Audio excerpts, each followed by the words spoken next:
السلام علیکم ورحمۃ اللہ وبرکاتہ۔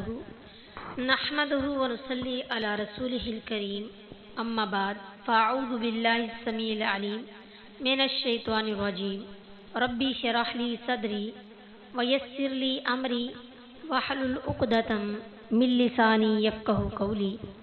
آج کے سبق کا آغاز ہم سورۃ المائدہ کی آیت نمبر 36 سے کرتے ہیں۔ اعوذ باللہ من الشیطان الرجیم، بسم اللہ الرحمن الرحیم۔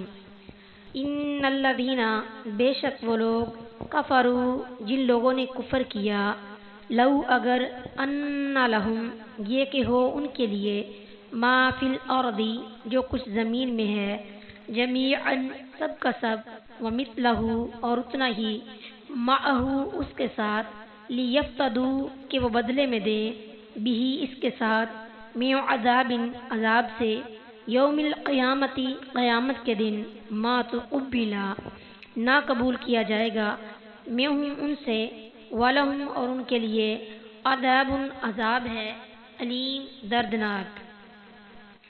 بے شک جن لوگوں نے کفر کیا، اگر واقعی ان کے پاس زمین میں جو کچھ ہے وہ سب اور اس کے ساتھ اتنا اور بھی ہو، تاکہ وہ اس کے ساتھ قیامت کے دن کے عذاب سے فدیہ دے دیں، تو ان سے قبول نہ کیا جائے گا اور ان کے لیے دردناک عذاب ہے۔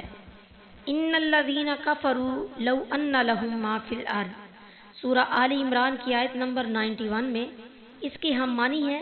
حضرت انس رضی اللہ تعالیٰ عنہ سے روایت ہے کہ نبی اکرم صلی اللہ علیہ وسلم نے فرمایا، قیامت کے دن اللہ تعالیٰ اس شخص سے کہے گا جسے آگ والوں میں سے سب سے ہلکا عذاب ہوگا، اگر زمین میں جو بھی چیز ہے تمہاری ہو تو کیا تم اپنی جان چھڑانے کے لیے وہ دے دو گے؟ وہ کہے گا ہاں، تو اللہ فرمائے گا، میں نے تم سے اس سے کہیں زیادہ آسان چیز کا مطالبہ کیا تھا جب تو آدم کی پشت میں تھا کہ میرے ساتھ کسی چیز کو شریک نہ بنانا، مگر تم میرے ساتھ شریک بنائے بغیر مانا ہی نہیں۔ بخاری الرقاق، باب صفت الجنت والنار، حدیث نمبر 7556۔